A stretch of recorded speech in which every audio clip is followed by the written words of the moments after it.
دوستو سنی مسلمانوں سے میں کہہ رہا ہوں، بڑا دکھ ہوتا ہے، دل خون کے آنسو روتا ہے۔ سنی مسلمانوں کی بات کر رہا ہوں۔ بھائی تاریخ ہمیں بتاتی ہے،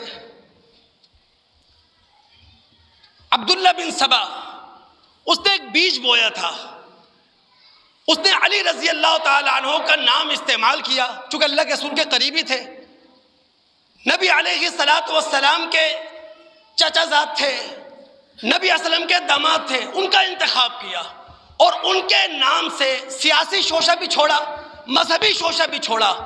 ہم سنی مسلمان عبداللہ بن سبا کے اس فتنے کا شکار کیوں ہیں؟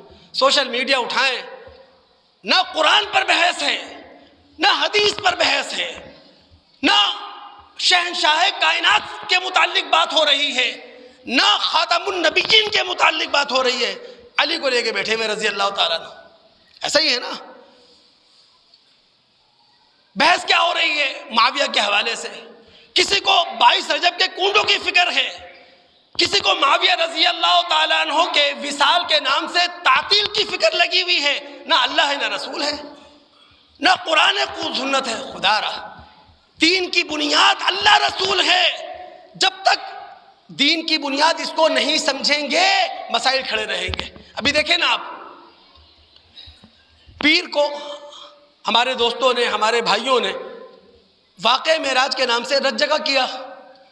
کوئی معتبر روایت نہیں ہے، کوئی معتبر حدیث نہیں ہے۔ جب تک ہم دین کو ان بنیادوں پر نہیں رکھیں گے جو بنیادیں اللہ رسول نے دی ہیں، دین تباہ ہو جائے گا۔ دین کی حفاظت ہم سب مسلمانوں کی ذمہ داری ہے، دین کا تحفظ ہم تمام مسلمانوں کی ذمہ داری ہے۔ اس پر سونے پر سہاگا کیا ہوا؟ ہماری سندھ حکومت جس کے 15 سال ہم سب کی نظروں کے سامنے ہیں، اس نے اگلے دن تعلیمی اداروں میں تعطیل کا اعلان کر دیا۔